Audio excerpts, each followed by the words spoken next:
Vous avez vu les films ça, mais vous n'avez pas lu les livres? Ne vous en faites pas. Aujourd'hui, je vais vous faire découvrir le roman Ça 1 de Stephen King. N'oubliez surtout pas de vous abonner et de liker la vidéo.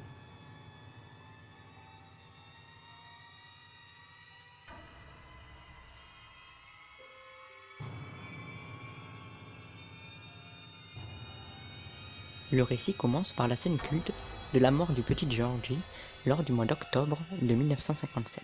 Stephen King fait ensuite un mélange entre le présent, le futur et les souvenirs du passé vécus par le club des ratés.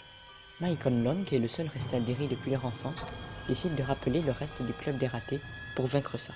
Par la suite, Bill, Richie, Eddie, Ben, Beverly et Stan se rappellent des meurtres et disparitions d'enfants qui se sont passés à Derry. Le club des ratés compte bien battre ça à jamais. Cette entité démoniaque extraterrestre pouvant prendre n'importe quelle forme, et le plus souvent, celle de Crips le clown. J'ai trouvé ce livre à la fois effrayant et fascinant. En revanche, j'ai mis un peu de temps à bien comprendre l'histoire. L'écriture détaillée et réaliste de Stephen King permet de créer un univers inquiétant sur le livre. De son côté, le film de Andy Muschietti est un vrai film d'horreur, même s'il y aurait pu avoir mieux. L'assemblage des scènes n'est pas très bien organisé, ce qui rend le film lassant à la longue. Dans le livre, l'aspect extraterrestre de ça est beaucoup plus mis en avant que dans le film. Stephen King n'essaye pas de cacher l'aspect carnivore de ça. On sait tout de suite qui est notre ennemi.